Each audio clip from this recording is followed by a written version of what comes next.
prontos para mais uma aula do Escola Bíblica do podcast do projeto Orar Sem Cessar? Eu sou Michele Munaretti.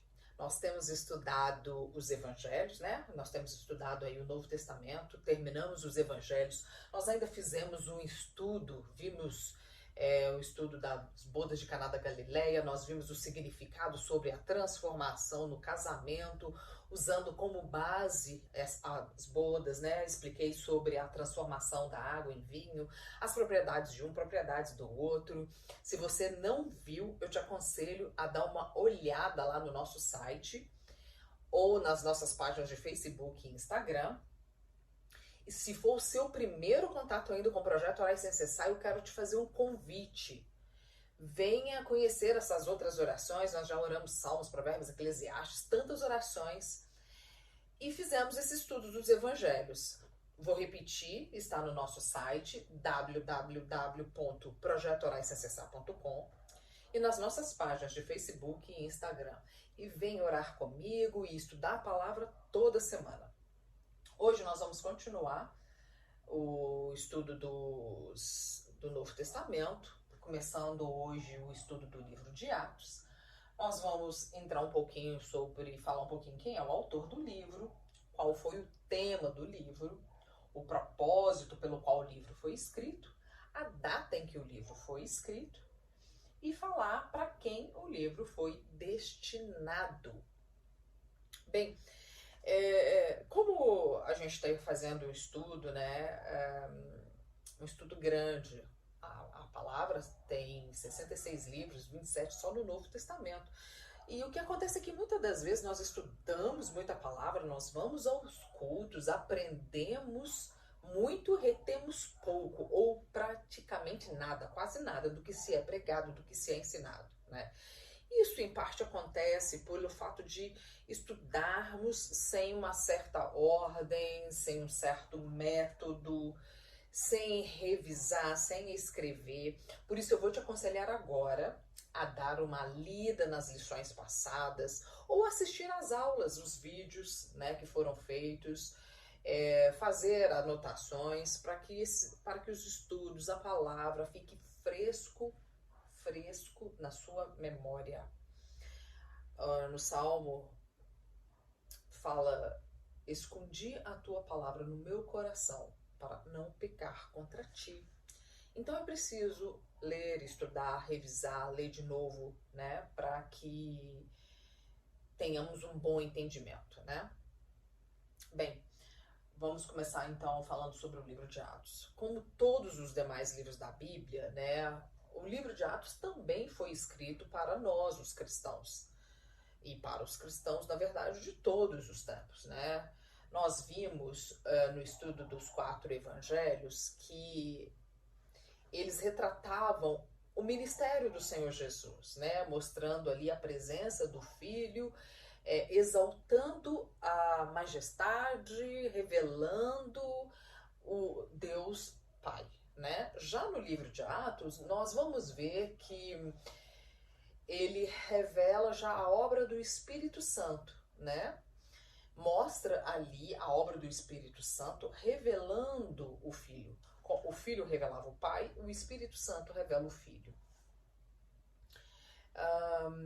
O livro de Atos, né, dá a importância à pessoa do Espírito Santo, apesar de ser conhecido por muitos como Atos dos Apóstolos, né, sugerindo assim que o livro trata apenas dos feitos dos apóstolos, né, que são mencionados já logo ali no livro, no capítulo 1, nos versículos de 12 a 14, eles ali na Bíblia está escrito, né, então voltaram para Jerusalém, do monte chamado Oliveira, que dista daquela cidade tanto como a jornada de um sábado. Eu não pesquisei do que ele queria dizer com a jornada de um sábado. É uma boa para a próxima aula. Quando ali entraram, subiram para o cenáculo, onde se reuniram Pedro, João, Tiago, André, Filipe, Tomé, Bartolomeu, Mateus, Tiago, filho de Alfeu, Simão, o Zelote, Judas, filho de Tiago, né? Todos estes perseveravam unânimes em oração com as mulheres, né? Maria, mãe de Jesus, e com os irmãos dele, os irmãos do Senhor, né?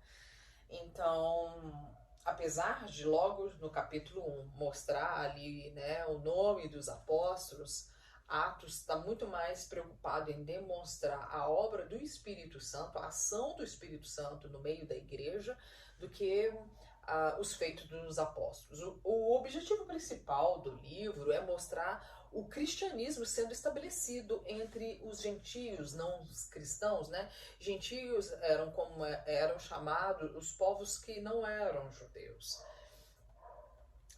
Isso tudo através, claro, dos apóstolos, né, pela operação do Espírito Santo. No livro, nós vemos ali essa primeira manifestação do Espírito Santo no dia de Pentecostes, né, que é conhecido pela manifestação do Espírito Santo ali, o dia de Pentecostes. O livro de Atos mostra a responsabilidade conferida a Pedro, né, das chaves do reino, conforme anunciado pelo profeta Isaías, lá no capítulo 22, versículo 22 do livro de Isaías, que diz que porei sobre o seu ombro a chave da casa de Davi, com a finalidade de abrir o reino aos judeus no dia de Pentecostes e aos gentios na casa de Cornélio. Cornélio é um pouco mais para frente, nós vamos explicar durante o estudo. Quanto ao autor do livro, né, eu já tinha falado isso no nosso estudo do Evangelho de Lucas. O livro não tem nenhuma referência, não fala, foi escrito por tal pessoa, não indica nenhum nome, né? Mas a tradição pós-apostólica sugere que seja Lucas, que também foi apontado como o autor do terceiro evangelho, conforme nós já tínhamos visto. Porque no livro de Colossenses, no capítulo 4, versículo 14, e no livro de Filemon, né, versículo 24, mostra ali, deixa claro ali, que Lucas esteve com Paulo em Roma. Outro fator que sugere que o livro foi escrito por Lucas são porque foi usado numerosos termos médicos ali na escrita, né? Também o uso de um grego clássico mencionado no livro evidenciam que o autor, né, só podia ser uma pessoa instruída, porque não um médico. Por isso Lucas foi apontado como seu autor, né? Teófilo provavelmente deve ter sido um oficial, porque assim como o livro de Lucas, também Atos, essa carta é destinada a Teófilo, conforme a gente já tinha visto lá no Evangelho de Lucas. Que, como a gente já tinha falado, provavelmente Teófilo era um oficial do governo romano, né, instruído na fé cristã. Talvez alguém que conhecia as aflições do apóstolo Paulo e que necessitava de informações mais detalhadas sobre os fatos narrados do cristianismo. Teófilo é mencionado na Bíblia como o destinatário do Evangelho de Lucas e do livro de Atos, né? Seu nome significa amigo de Deus, sugere uma relação especial com a mensagem cristã. Lucas escreveu para Teófilo com o objetivo de que ele pudesse verificar a veracidade dos fatos sobre Jesus Cristo e a sua doutrina. A identidade exata de Teófilo, como eu já disse, não é clara, mas ele é considerado uma figura importante nessa disseminação do cristianismo. E apesar do livro ter sido endereçado a Teófilo, não quer dizer que não foi escrito para todos os cristãos de todos os tempos. Os ensinamentos do livro nos são fiéis até os dias de hoje, né? São usados por nós até os dias de hoje. Muitas pregações, né, são feitas hoje em dia usando-se o livro de Atos. O apóstolo Pedro é mencionado logo no início do livro, mas após a morte de Estevão, a igreja diversifica a sua missão. Aí nós vamos ver que lá no livro de Atos, do capítulo 8 ao capítulo 12, a gente começa a ver essa obra missionária se iniciando, né? Mostra ali já no capítulo 8, Filipe pregando em Samaria. Aí tem a conversão de Simão, um mágico. No capítulo 9, a gente vê a conversão de Saulo. No capítulo 10, o ministério de Pedro, começando ali com a conversão de Cornélio, conforme tinha falado atrás, né? mostrando ali com a conversão de Cornélio que o plano de Deus não era apenas para os judeus, mas também para os gentios, porque Cornélio não era judeu, né? E no capítulo 11 fala ali da fundação da igreja em Antioquia. No capítulo 12, Herodes persegue Tiago e Pedro, tá? E no final do capítulo 13, o autor do livro mostra o ministério, né, o início do ministério de Paulo. Bem, o objetivo do livro, né, ali no versículo 8, já do primeiro capítulo, ali no capítulo 1, nos mostra o plano de Deus traçado no livro de Atos, que diz: recebereis poder ao descer sobre vós o Espírito Santo, e serei minhas testemunhas tanto em Jerusalém como em toda a Judéia e Samaria, até os confins da terra. Pois por isso não é difícil entender essa afirmação, porque o cristianismo realmente cresceu bastante, além de Jerusalém, Judéia, Samaria, até as extremidades da terra, como nós vemos nos dias de hoje, principalmente nos dias de hoje. O fato de podermos usar as redes sociais para falarmos da palavra, ensinarmos a palavra, engloba tanta gente, né? Vai além daquilo que nós somos capazes de imaginar. Então, sim, o evangelho era para chegar até a extremidade da mais distante terra, né? Da mais distante nação. Diferentemente dos demais livros, né? Da Escritura Sagrada, o livro de Atos não apresenta uma conclusão no seu texto final. Termina com Paulo preso, né? E sem mostrar assim o que acontece depois. Mas com isso mostra que a obra do Espírito Santo na Terra jamais parou. Exatamente porque o livro de Atos termina como daqueles livros ou daqueles filmes que a gente sabe que vai ter uma continuação. Quando você acaba de assistir um filme e fala: não fechou esse filme, né? Tá faltando uma parte. Ou um livro, quando você termina e fala que tá faltando uma parte. Então você sabe que vai ter uma continuação. E eu acho que era exatamente o objetivo ali do livro de Atos, mostrar que a obra do Espírito Santo na Terra jamais parou. O último versículo do livro, né, nos fala da prisão de Paulo em Roma. Não termina falando da sua morte, nem nada disso. Termina ali, ó, no versículo 30, falando do capítulo 28, por 2 anos permaneceu Paulo na sua própria casa.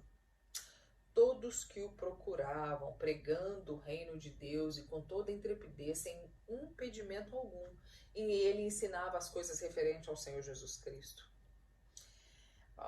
E assim termina a palavra, só falando que ele estava na casa que ele mesmo alugou e que ele recebia a todos quanto procurava e continuava pregando a palavra do Senhor. O autor do livro, como a gente fala, de fato, Lucas demonstra ser o seu autor, né? Que é o autor do terceiro evangelho. Como já disse, é aceito universalmente pelo fato da escrita, como foi escrito com vamos dizer assim, uma literatura mais requintada, né? Com palavras mais, como podemos chamar, mais clássicas, né? Não foi escrito por qualquer pessoa. Então ele devia usar de palavras gramaticalmente ricas, né? Por isso a gente pode até entender que talvez os livros de Lucas, tanto o Evangelho como o livro de Atos, fossem 2 volumes, constituindo ali 2 divisões de uma mesma obra literária, né? Porque como vamos chamar assim, a sinopse de um e de outro é muito parecida.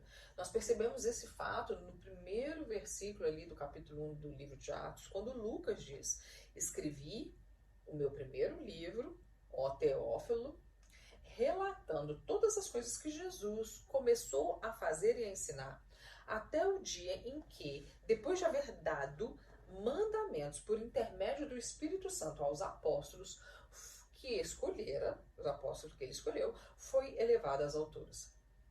Por aí, nós percebemos que o autor mostra que sua intenção era que esses 2 livros fossem, na verdade, um todo, né? Ele começa falando também de Teófilo, né, apontando que mandou a carta a Teófilo, o evangelho para Teófilo, e assim como ele fez em Atos. É sabido que Irineu, um dos pais da igreja primitiva, por volta mais ou menos do ano de 185 depois de Cristo, afirma que foi Lucas o autor, né, de ambos os livros, além de evidências linguísticas, como eu falei, que dão apoio a essa reivindicação, né, desses dois livros realmente ser do médico Lucas. Como nós já falamos, né, aqui de novo, só para fazer uma introduçãozinha, quem foi Lucas, né? Nós vimos isso lá no Evangelho. Nós vimos, né, na escola bíblica sobre o Evangelho de Lucas, sabemos que ele era um gentio, possivelmente de Antioquia. Ele falava grego fluentemente, era um médico de refinada educação, que após ser convertido ao cristianismo, né, abandonou a sua função médica, se dedicando a viajar com o apóstolo Paulo, de quem provavelmente fez médico e amigo inseparável e particular. Acompanhou Paulo desde Troas até Filipos, né, em viagem onde Paulo levou as boas novas do Evangelho, desde a Ásia até a Europa, e em outra viagem, mais tarde, acompanhou Paulo desde Filipos até Jerusalém. Esteve com Paulo enquanto durou o seu encarceramento em Cesareia. Então, depois Lucas acompanhou Paulo até Roma, de onde, nos dias finais desse confinamento de Paulo, ali no livro de Atos, a gente pode ler, mostrou-se um fiel amigo e companheiro, sendo lembrado, inclusive, por Paulo, porque Paulo escreve num dos seus livros falando que somente Lucas está comigo. Então, realmente, Lucas ali se demonstrou amigo e companheiro de Paulo. Segundo, né, a tradição, Lucas também sofreu martírio, tendo sido enforcado em uma oliveira na Grécia. O tema, né, do livro de Atos que Lucas quis abordar conta sobre o desenvolvimento da igreja cristã, como ela se estabeleceu, da proclamação do evangelho ao mundo pelos apóstolos. É um relato do ministério de Cristo, né, continuado por seus discípulos. Nós vemos no livro, né, que depois da ascensão de Cristo é seguida, né, pela descida do Espírito Santo. E depois da descida do Espírito Santo, segue-se a expansão do Evangelho da graça, né, aos gentios. Nós tem ali no livro a visão, né, o sonho de Pedro ali, quando o Senhor mostra para ele comer ali um cesto com animais imundos, e ele fala, eu nunca comi nada imundo, e o Senhor fala com ele, não faça imundo aquilo que eu santifiquei, né? Falando assim dos gentios, porque para a nossa graça, né, pela nossa misericórdia, o Senhor também nos chamou à mesma graça que os judeus, né? O propósito, data e destinatário. O destinatário nós já sabemos, falamos que era Teófilo.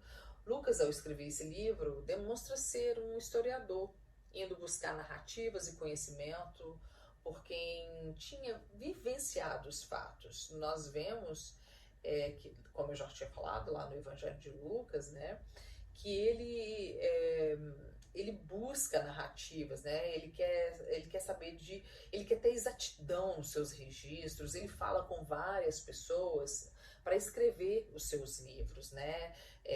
Para não ser assim leviano na sua escrita, né? Para passar a sua mensagem mais próximo daquilo que realmente aconteceu. Então ele fala com pessoas que viveram, né? Vivenciaram ali, né, tiveram tempo com o Senhor Jesus e com todos os acontecimentos ali do cristianismo. Atos tem um propósito claro, que é fazer com que cada episódio narrado tivesse essa certa correlação ali com o livro também do seu evangelho. Por isso podemos ver em sua obra uma certa clareza e unidade, né, entre os dois livros. Por causa disso, o livro a gente percebe, né, essa riqueza ali de detalhes nos seus livros, assim como foi no seu evangelho. E ao escrever o livro, né, de Atos, Lucas tinha em mente esse propósito de narrar a história do desenvolvimento e expansão da igreja, começando em Jerusalém e terminando ali em Roma. Lucas descreve a ação, né, de Pedro e Paulo de forma a elucidar como se formou a igreja, como ela recebeu de braços abertos, né, os gentios, como o Senhor deixou tudo preparado para que isso ocorresse, se estendendo, né, a evangelização de Jerusalém por partes da Ásia, chegando até Roma.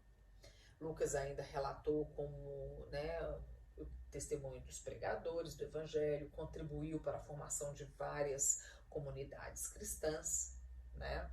E as pessoas iam testemunhando, outras iam aceitando, e ali iam se formando, né, pequenos grupos, pequenas comunidades cristãs, e essas comunidades iam fazendo influência para essa proclamação, né, do evangelho, para o crescimento do evangelho ali na época. Sobre a data que tudo isso ocorreu, presume-se que foi cerca do ano de 60 depois de Cristo, né, no ano da chegada do apóstolo Paulo em Roma. Como o livro não poderia ter sido escrito, né, antes do encarceramento de Paulo, porque Lucas relata esse fato, né, de Paulo ter sido encarcerado ali em Roma, então acredita-se, né, admitem-se que Lucas o tenha escrito logo após a prisão de Paulo, no ano de 60 depois de Cristo em Roma. Essa data é a mais remota e aceita tradicionalmente, né, pelos estudiosos da Bíblia. Como Lucas foi companheiro de viagem missionários de Paulo, podemos presumir que não podia Lucas ter idade muito diferente do apóstolo Paulo, né? Por isso, é pouco provável que ele tenha vivido além do ano 100 depois de Cristo. Isso significa que tanto o Evangelho de Lucas como o livro de Atos devem ter sido escritos antes dessa data. Ainda que se acredita não existir base, né, para pensar que Lucas teria esperado mais de 30 anos para registrar as suas obras, né, as suas impressões, aquilo tudo que ele aprendeu, até porque muita coisa vai se perdendo se demorar todo esse tempo, né? Muitas das quais ele viveu como testemunha ocular, ele viu aquilo que aconteceu. Então, provavelmente ele ia fazendo as suas anotações e logo depois que Paulo foi encarcerado, talvez antes até de ser morto, né? Lucas escreveu o livro. Alguns eruditos são da opinião que o livro não pode ter sido escrito após o ano de 64 depois de Cristo e sugerem ali uma data entre 63 e 64, salientando exatamente esse término do livro, né, que faz supor que Paulo ainda não tivesse sido executado a mando lá do imperador Nero, que Paulo foi executado por volta do ano de 67 depois de Cristo, porque muito provavelmente, se isso tivesse acontecido, Lucas teria registrado esse ocorrido, né, esse fato da morte de Paulo no seu livro, e ele só registra até o seu encarceramento. Bem, o destinatário é o mesmo que foi do Evangelho de Lucas, Teófilo, que nós já falamos ali no início, né? O oficial de nome Teófilo, que significa amado de Deus. Os estudiosos da Bíblia não têm certeza se Teófilo era grego ou judeu, se prosélito ou cristão, né? Sabe-se que o livro foi enviado a um membro da aristocracia romana, provavelmente residente de Roma. Né? A finalidade do livro foi apresentar a Teófilo e a outras pessoas interessadas, né, ali os aristocratas, como se fosse uma defesa do cristianismo, mostrando que não se tratava de heresia judaica ou que o cristianismo fosse uma organização política, né, contrária ao Estado, contrária ao Império Romano. O livro de Atos visava circular entre os lançamentos literários do público gentio, né? Ali no meio dos livros. Claro, eu imagino que Lucas tinha acesso, né, a essas pessoas. Né, então ele queria que o seu livro, né, circulasse ali no público gentio, sobretudo, claro, a aristocracia romana. Bem, hoje nós vamos ver só essa introduçãozinha do livro. O livro é bastante revelador, vamos estudar bastante o livro de Atos, mais de umas 5, 6 aulas. Aguardo vocês, quero dizer que por hoje é só. E acompanhe as próximas aulas do Escola Bíblica, do podcast do projeto Orar e Se Acessar. Aguardo você na próxima aula, na próxima semana. Fiquem com Deus.